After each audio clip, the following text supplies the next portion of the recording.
Hi guys, my name is Logan Mouton and this is my Mathematician video project. Before I get into the mathematician that I chose, I'd like to take a short detour and first try to understand why we're doing a project like this. Well, you see, math is everywhere, and many things that I love and you love wouldn't have been possible if it weren't for math or the mathematicians that made it. Such as if it weren't for Galileo or Newton, my favorite sports, basketball or tennis, wouldn't be nearly as advanced as it is today.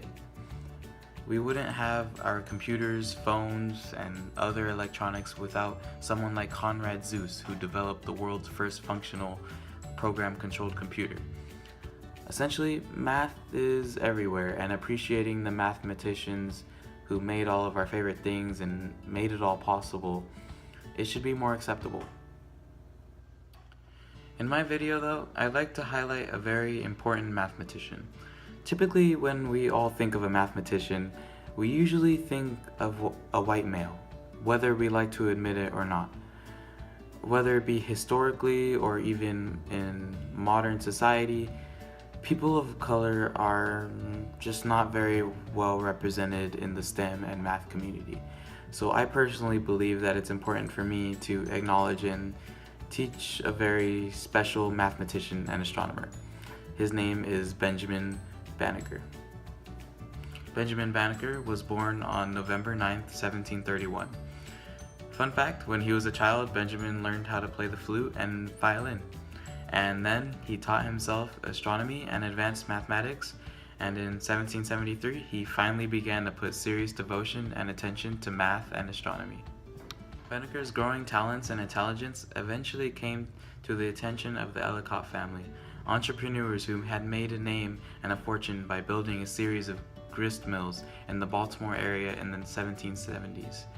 George Ellicott had a large personal library and loaned Banneker numerous books on astronomy and other fields of study, obviously math. Banneker also worked with the Ellicotts and surveyed territory for Washington, D.C., and he worked in an observatory tent using a zenith sector to record the movement of the stars. With the knowledge that he gained through astronomy and mathematics, he successfully predicted the solar eclipse that occurred on April 14, 1789. A lot of Benjamin Banneker's true fame and glory came from his almanacs, which he produced through 1792 to 1797.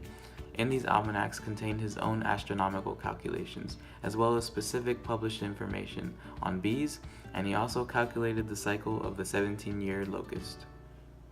Though Benjamin Banneker's influence spanned past mathematics and astronomy, he also played a part of civil rights and used his mathematical and astronomical knowledge to further that influence. In 1791, Banneker wrote to Thomas Jefferson hoping that he would help destroy the false image of the black man during slavery, and he used his astronomical and mathematical findings to prove that the image of the black man was wrong and unjust. He used math and science to try and change his surroundings and the world around him, and that's why math is more than just numbers. And when you break it down, that's what math really is. Even in social change, in the least suspected place, math could make a true difference. Math is everywhere. Thank you for watching. Math is fun.